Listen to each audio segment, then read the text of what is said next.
Isaías 46, o profeta Isaías está aqui falando sobre Deus, mas também falando sobre os ídolos, né?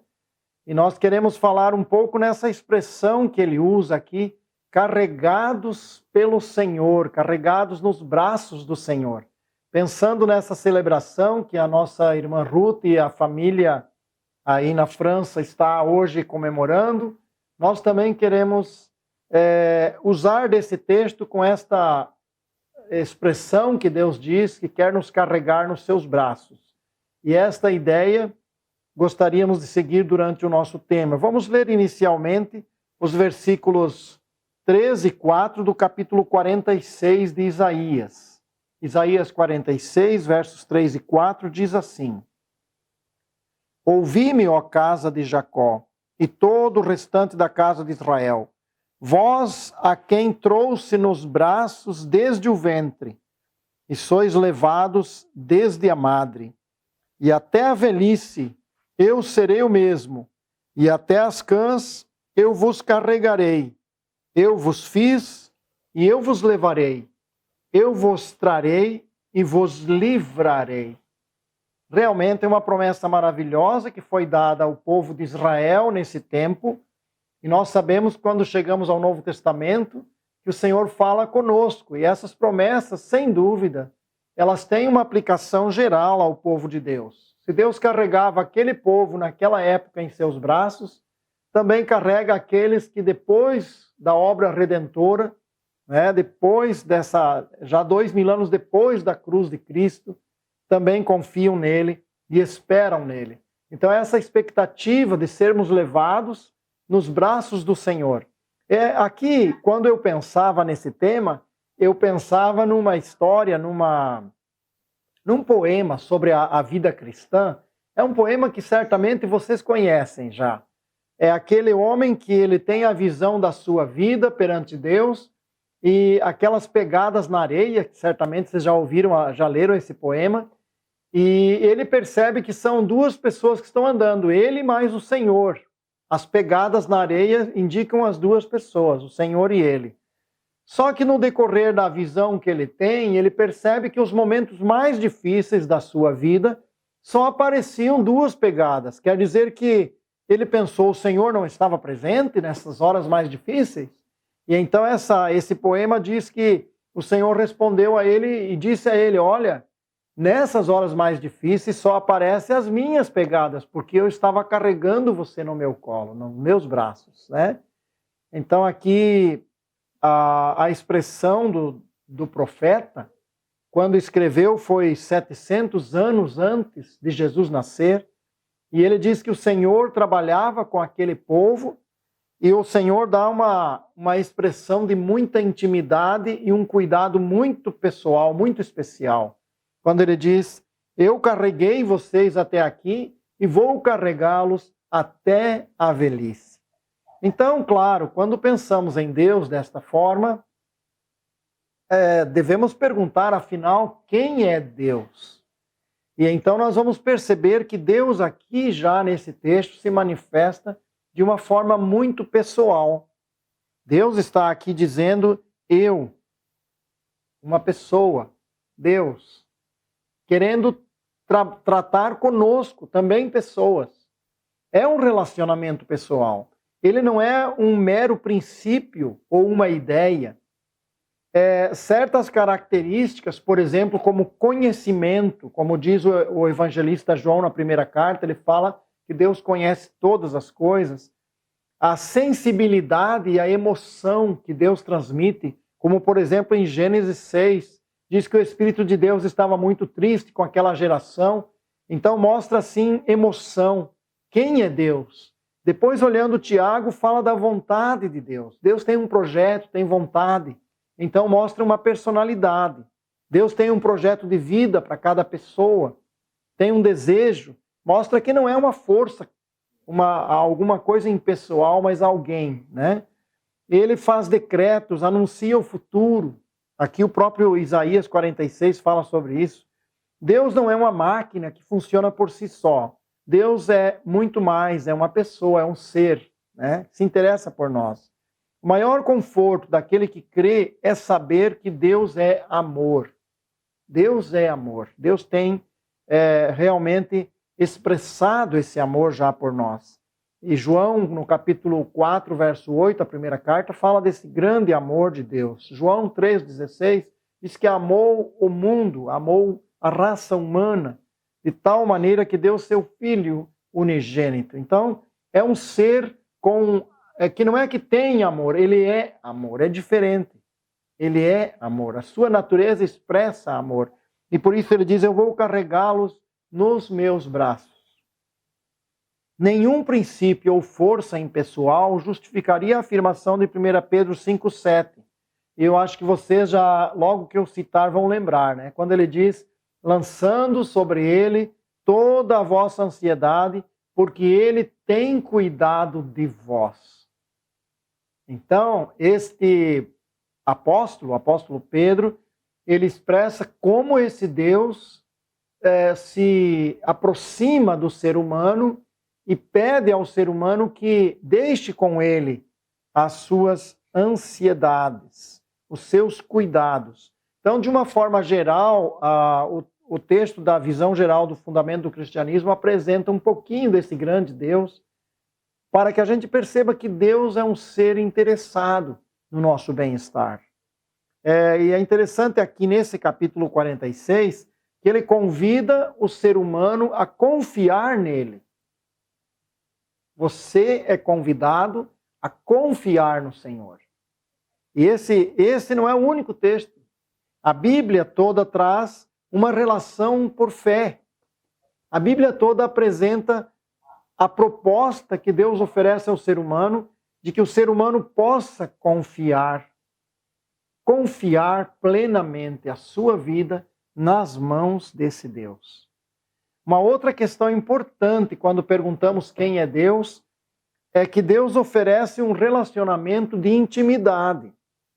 Olhe só o que ele disse aos discípulos, o que o Senhor Jesus, aqui na figura humana, Deus o Filho, aqui nesta terra, quando ele fala aos discípulos em João capítulo 15, verso 15, ele diz, já vos não chamarei servos, porque o servo não sabe o que faz o seu senhor. Mas tenho-vos chamado amigos, porque tudo quanto ouvi de meu Pai, vos tenho feito conhecer. Então veja, ele aproxima-se daqueles apóstolos, simples pescadores, e ele diz, eu não estou chamando vocês de servos, eu estou chamando vocês de meus amigos. O grande Deus, o grande Criador, nessa figura humana, aproximar-se de seres humanos tão simples, tão pecadores, e poder dizer, eu quero chamá-los de amigos. E depois nós temos a expressão ainda mais intensa, mais forte que há em Romanos. Quando Romanos apresenta nesse capítulo 8, versículo 14, e ele diz aqui, porque todos os que são guiados pelo Espírito de Deus, estes são filhos de Deus. Então nós temos aqui uma informação de que aqueles que são guiados pelo Espírito de Deus são filhos de Deus. Esta intimidade, não só chamar amigos, mas chamar filho. Aquele a quem ele divide de si mesmo, da sua própria qualidade, que a Bíblia diz que nós seremos semelhantes a Jesus, porque fomos transformados de ímpios, pecadores, perdidos, afastados de Deus, em filhos de Deus. Mas é interessante observar esse texto de Isaías 46, quando ele apresenta aqui a comparação daquele Deus grandioso, verdadeiro, único, com os deuses dos povos. E então ele vai apresentar aqui o peso dos ídolos e a libertação que vem do Senhor. Quando nós olhamos o versículo 7 do capítulo 46, veja comigo 46, 7. Ele diz aqui, sobre os ombros o tomam, o levam e o põem no seu lugar. Ali fica em pé, do seu lugar não se move. E se alguém clama a ele, resposta nenhuma dá, nem livra alguém da sua tribulação. Ele faz uma comparação com os ídolos, E ele diz que Deus, o nosso Deus, nos carrega em seus ombros, em seus braços. Mas aquele que fez uma imagem, um ídolo, vai ter que carregar esta imagem nos seus ombros. E acaba se tornando para ele, o ídolo se torna um peso na sua vida. Então, o que é um ídolo? Um ídolo, conforme o texto diz, é um objeto de confiança. É aquilo no que a pessoa deposita confiança. Pode ser um objeto no formato, na figura de um ser humano, uma estátua, mas pode ser até o próprio dinheiro, que as pessoas se apegam aos seus bens materiais e acabam tornando desses bens o seu Deus, a sua confiança está nos seus bens. Então, aquilo que nós tomamos como nossa confiança, esse é o nosso Deus. E aí vem a pergunta, você confia em quem? Você confia no Senhor? Qual é o teu alvo de fé? A tua confiança está no Senhor? Então aqui está o profeta nesse desafio, fazendo-nos perceber que precisamos desta confiança que vem do Senhor. Um amuleto, por exemplo, que as pessoas carregam para dar sorte, é um ídolo, é um objeto de confiança. Quando perguntamos o que é um ídolo, a Bíblia diz que um ídolo é o produto da imaginação dos homens. Então, nós vamos encontrar na Terra toda uma imaginação muito fértil nesse sentido. E se você pega a história antiga, você vai pegar a história grega, e você vai encontrar na mitologia grega muitos deuses. E cada um corresponde a uma imaginação do ser humano, de quem é Deus. E nesse sentido, quando perguntamos o que é um ídolo, nós vamos perceber que realmente muito da religiosidade que o ser humano tem está centrada naquilo que não é o Deus verdadeiro, naquilo que é mesmo alguma coisa produto da imaginação. Imaginar um poder superior àquela força opressora. Então, por exemplo, alguém está sofrendo algum tipo de mal e ele pensa num poder que seja maior para vencer este mal. Mas quando é um ídolo, não é a mesma coisa do poder de Deus, porque o poder de Deus nós confiamos nele e nos entregamos a ele. E o poder de um ídolo, as pessoas querem dominar esse poder. As pessoas querem ter uma porção de poder para enfrentar os seus problemas. Então, se o problema tem uma força de oposição, eles querem ter uma força de defesa.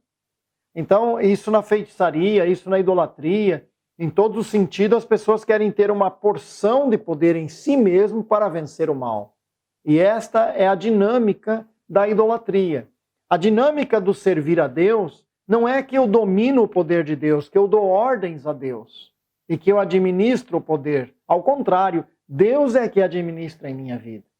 Deus é que opera em mim. Eu somente me entrego a Ele. É a grande diferença da idolatria e do servir a Deus, como diz Isaías. É quando eu coloco a minha vida aos cuidados do Senhor. Eu não tenho controle nenhum. Eu não posso dar ordens a Deus, como algumas pessoas costumam fazer hoje. Tu tens que curar, Senhor, alguns dizem, né? Eles oram e dizem, tu prometeste, tu tens que fazer isso.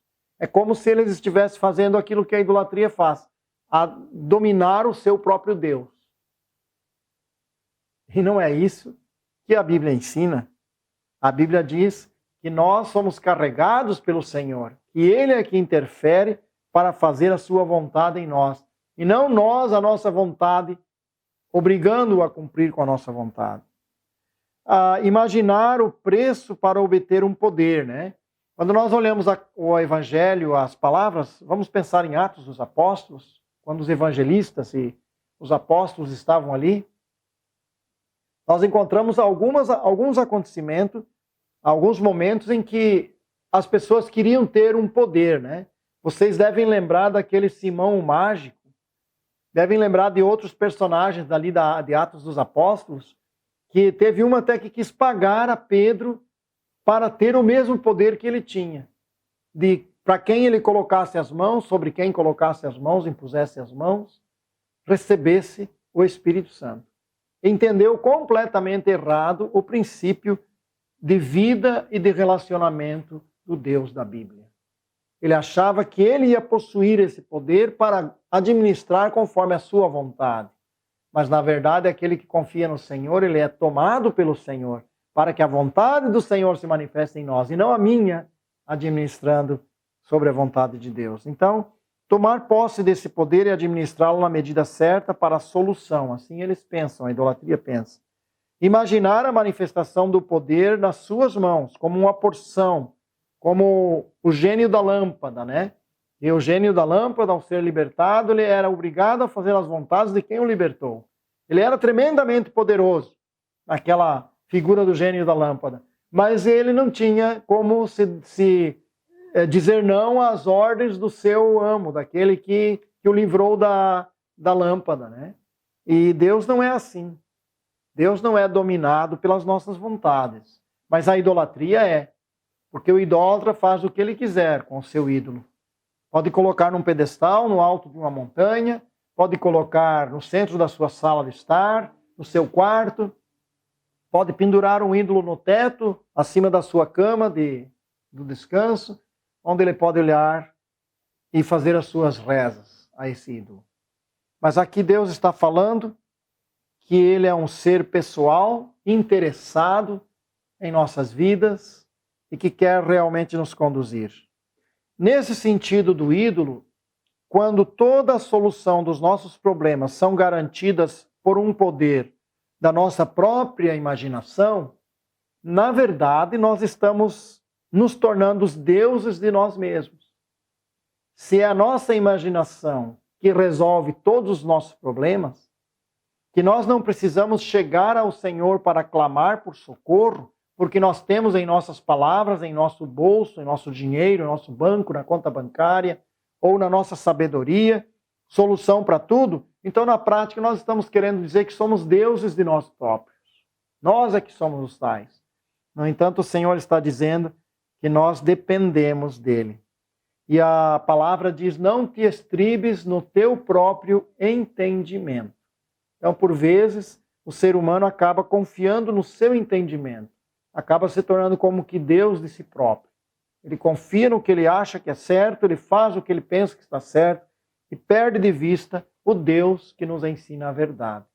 Olha para esse Isaías 46, agora no verso 1 e 2, e veja que Deus está falando aqui ainda cerca de 200 anos antes de Babilônia ter levado Israel cativo e que Babilônia também foi destruída. E Deus está falando aqui do peso dos ídolos da Babilônia.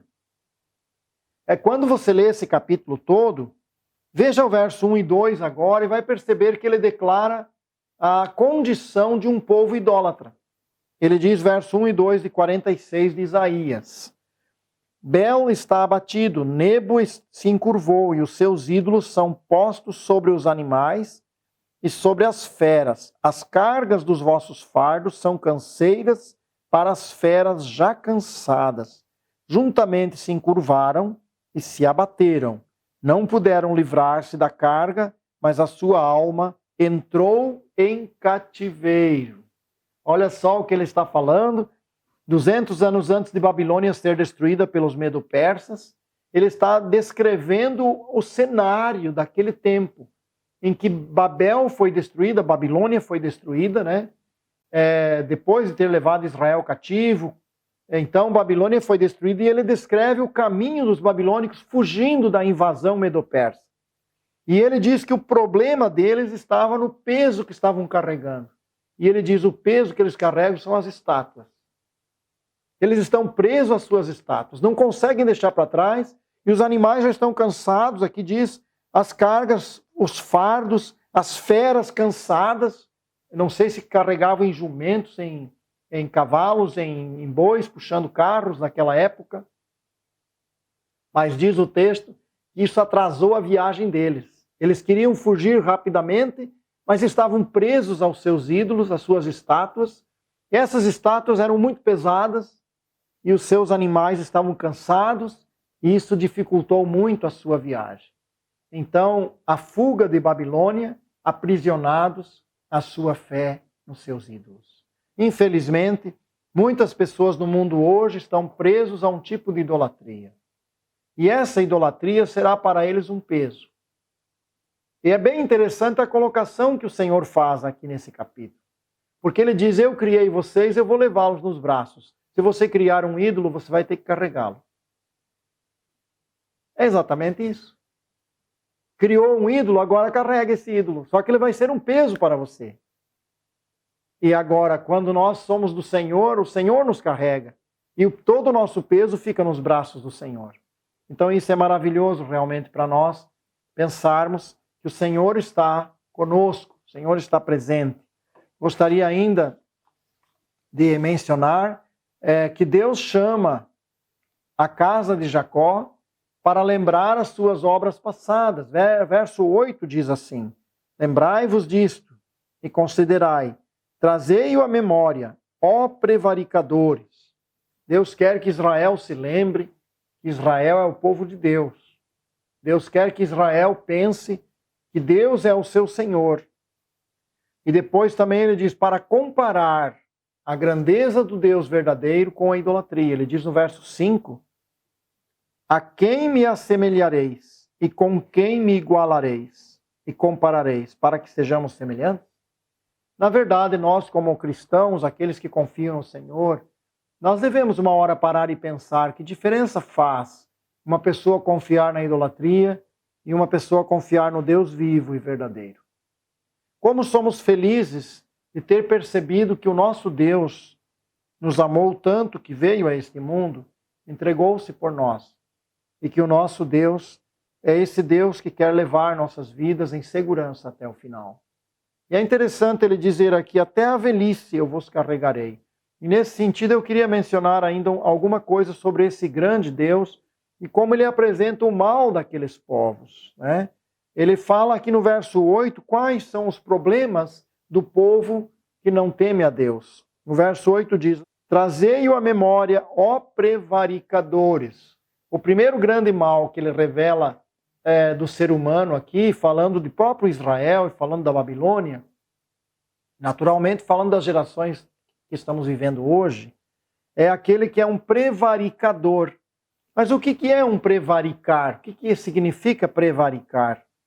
Prevaricador significa aquele que perverte e incita alguém a faltar também com as mesmas obrigações, a perverter-se também. Então, prevaricador é aquele que não somente faz o mal, mas induz outro a fazer o mal também. E nesse sentido, pode não ser uma ação ativa, pode ser um tanto passiva. Porque uma pessoa, quando faz o mal, às vezes não percebe que tem uma outra pessoa observando o seu mal. E, geralmente as crianças observam tudo. Então alguém se torna um prevaricador porque ele fez o mal e a criança observou e aprendeu a fazer o mal. Mesmo que ele não quisesse, não fosse intenção dele ensinar o mal. Mas pelo fato dele ter vivido nessa experiência do mal, ele acaba também levando outros a cometer os mesmos males. Trair por má fé, corromper, perverter. Um prevaricador é assim, aquele que perverte. As más conversações corrompem os bons costumes, disse o apóstolo. Então, o prevaricador é aquele que usa de más conversações e acaba corrompendo os bons costumes. Pode ser um objeto que uma pessoa carrega e estimula o outro, desviando a fé do outro, de Deus, para o mal. Mas o verso 12 apresenta mais um grande problema daqueles corações. Não era só serem prevaricadores, induzirem outros ao mal que eles próprios praticavam, mas o verso 12 diz assim, ouvi-me, ó duros de coração, os que estáis longe da justiça. Ouvi-me, ó duros de coração. Então a dureza de coração é um grande mal que desvia as pessoas da confiança em Deus. Quando alguém acha que pode resolver os seus problemas sozinho. Quando alguém não consegue derramar o seu coração diante de Deus e confiar nele. Eu gostaria de já, chegando ao final desse tempo de meditação, mencionar um último aspecto grande também dentro dessa visão de Deus e dos deuses. E aqui nós vemos no versículo 9 e 10 desse capítulo 46 de Isaías. Esta última parte que eu quero apresentar está mais dentro desses dois versos. Ele diz: lembrai-vos das coisas passadas, desde a antiguidade, que eu sou Deus e não há outro. Não há outro semelhante a mim, que anuncio o fim desde o princípio e desde a antiguidade as coisas que ainda não sucederam. Veja só o que o Senhor está falando aqui. O Senhor está falando que não há outro Deus. É só um Deus. Não há lugar para dois deuses no universo. É só um, manifestando-se em três pessoas. Claro, a Bíblia fala de Deus o Pai, Deus o Filho, Deus o Espírito Santo. Um Deus manifesta em três pessoas. Mas aqui o verso apresenta-nos, em primeiro lugar, a soberania de Deus. Um só Deus soberano sobre o tempo. Quando ele fala no verso 9, ele fala das coisas passadas, fala do presente e fala do futuro. E ele diz: esse Deus tem o domínio do passado, do presente e do futuro. Pode reunir tudo num só momento. A sua história, a minha história. Deus pode voltar o filme da nossa vida, a nossa história, lá no começo, antes do nosso nascimento. E pode também chegar ao momento da nossa morte. E quando Deus olha a sua vida, quando Deus olha para as nossas vidas, o que Ele realmente vê do passado, do presente e do futuro.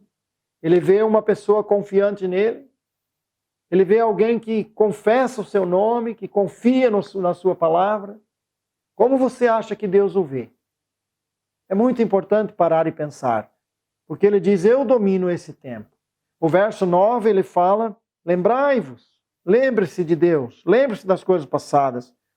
E o verso 5 ele diz: você vai me comparar com quem? Não há com quem comparar, Deus é único.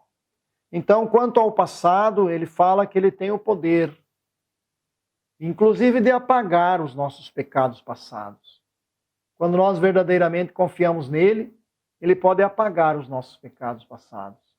E também ele diz aqui no verso 10, quanto ao futuro. Ele diz: eu é que anuncio o final, ainda aqui no começo, 200 anos antes, aproximadamente, de Babilônia ser destruída, Deus estava anunciando esse fim de Babilônia, ainda antes dela própria ser poderosa como foi. Deus anuncia o fim desde o começo. Por que ele faz isso? Por que ele mostra o futuro? Para que a gente saiba que ele conhece todas as coisas. Ele é soberano sobre o tempo. Mas é interessante o verso 3 e 4, porque esses versículos também trazem um certo aspecto desse cuidado de Deus. Ele diz: ouvi-me, ó casa de Jacó, e todo o restante de Israel, vós a quem eu trouxe nos braços desde o ventre, e sois levados desde a madre. Até a velhice eu serei o mesmo, e ainda até as cãs eu vos carregarei. Eu vos fiz, e eu vos levarei, eu vos trarei, e eu vos livrarei. Ele fala do cuidado vitalício de Deus. Deus diz: eu vou cuidá-lo em toda a tua vida. Eu quero estar cuidando de ti. Você quer que eu cuide da sua vida? Quer que eu o proteja? Quer confiar a sua vida nas minhas mãos?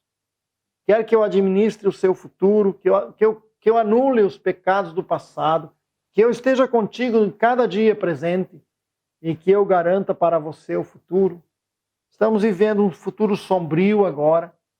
E todas as indicações apresentam uma transformação a nível global, que fará uma mudança não para melhor. Porque conforme a previsão profética da nossa palavra de Deus, esta Bíblia que temos, nós estamos vivendo esse tempo do governo perverso, da ação do inimigo no mundo, e nós vamos esperar o quê? Vamos esperar nessa palavra do Senhor. Vamos esperar que Ele é soberano sobre o futuro. e que Ele tem uma forma de conduzir seu povo quando todos os nossos recursos falharem. É aí que nós vamos mostrar que nós não confiamos no nosso dinheiro, no nosso emprego, na nossa saúde, quando nós verdadeiramente pudermos descansar o nosso coração no Deus que nos diz, que garante para nós até a velhice. E depois o verso ainda diz, verso 11, que Ele é soberano sobre os reis. Nós tememos quando vemos um governo pagão tomar posse de um governo, né? De um país. Nós ficamos preocupados quando começamos a perceber que os países estão virando para governantes que são perversos. Quando pensamos assim, nós temos que lembrar que o Senhor tem o domínio sobre os reinos. E aqui diz isso. Aqui ele diz isso. No verso 11 ele fala que chama a ave de rapina desde o Oriente, de uma terra remota. E nós olhando aqui, você pensa, mas o que ele quer dizer com ave de rapina? Então volte o texto ao capítulo 45. Olha para o 45, 1 a 4. E você vai perceber que ele dá até o nome do homem que ele chamaria para destruir Babilônia. Ele diz aqui, eu vou chamar o meu servo, o meu ungido, a Ciro. Eu vou chamar Ciro. 200 anos antes desse homem nascer, aproximadamente, Deus estava dizendo, vai nascer um homem chamado Ciro, e ele vai libertá-los do poder de Babilônia. Imagina como Deus tem o comando da história. Como Deus pode levantar e pode derrubar os poderosos. E aqui quando olhamos o capítulo 45, lá no 46 ele chama de ave de rapina. E aqui ele indica quem ele está falando. Ele está falando de Ciro, que ele iria levantar para libertar Israel do poder babilônico. Deus tem o domínio sobre os povos. Não devemos ficar assustados com tudo o que está acontecendo. Devemos apenas confiar nossa vida ao Senhor. Devemos apenas esperar nele, dizer, Senhor, eu realmente quero que me leves com teu forte braço a cumprir toda a tua vontade na minha vida.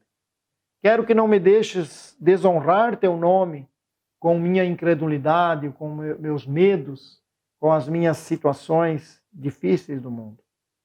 Mas vamos olhar ainda dois aspectos. 46, verso 8, quando ele fala dos prevaricadores. 46, verso 12, esse é um Deus juiz, único juiz justo. E, portanto, ele está dizendo aqui que ele vai julgar os prevaricadores e vai julgar os duros de coração. Por isso é muito importante que nós tenhamos consciência de que o nosso julgamento já foi feito naquela cruz. Que a minha vida, a sua vida esteja nesta confiança e nessa dependência do Senhor, que é juiz justo, mas que já julgou a nossa causa, dando o seu Filho em nosso lugar. Que maravilha pensar que o nosso pecado foi julgado naquela cruz. Nós hoje podemos encontrar o completo livramento, porque Ele nos livrou. Vamos olhar em último lugar que Ele é um Deus só, onisciente, capaz de saber e de ver todas as coisas. Aquilo que falamos no início já, Ele anuncia o fim desde o começo. E por esta razão, por esse Deus ser um Deus que nos convida para estarmos perto dele, ele também um dia olhou para aquele povo que o cercava e disse, venham a mim. Ele disse, vinde a mim, todos vós que estáis cansados e oprimidos, e eu vos aliviarei. Tomai sobre vós o meu jugo, aprendei de mim, que sou manso e humilde de coração, e encontrareis descanso para as vossas almas.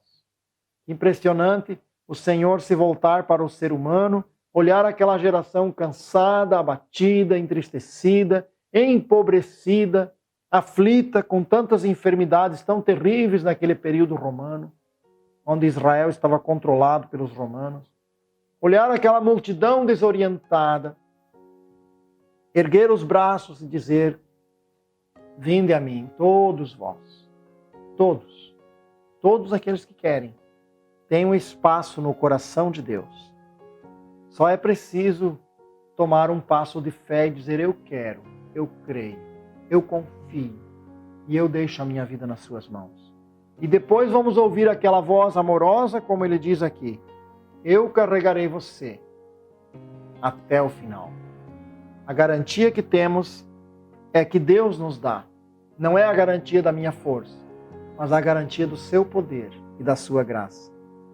É muito importante parar nesta hora, diante dessa realidade, e perceber se o nosso coração verdadeiramente está entregue ao seu projeto, ao seu propósito. Ou então vamos nós sofrer como aqueles babilônicos, com o peso dos nossos ídolos. O dia em que esses ídolos falharem e se tornarem um peso em nossos ombros. Quando nossa confiança está no Senhor, o dinheiro não nos impressiona, nem quando temos, nem quando não temos, porque tudo é do Senhor. Quando a nossa confiança está no Senhor, nós não precisamos temer os acontecimentos, por mais graves que sejam. É claro, como seres humanos, nós temos um coração fraco. Nós temos uma fé fraca. Jesus olhava para os discípulos e dizia: vocês têm uma fé muito fraca. Eu creio que todos vocês, todos nós, nos sentimos assim. Mas agora, nesse estado de fraqueza, chegamos ao Senhor e dizemos: Senhor, perdoa a minha falta de fé. Coloco-me diante de Ti. Quero estar na Tua presença. Quero ser guiado por Ti. Quero que carregues a minha vida e todos os meus fardos. Porque quero andar livre, livre para glorificar Teu nome. Que Deus maravilhoso que nós temos. Que nosso coração se entregue a Ele totalmente. E Ele seja glorificado em nós. Deus vos abençoe. Deus nos abençoe nesta meditação. Amém.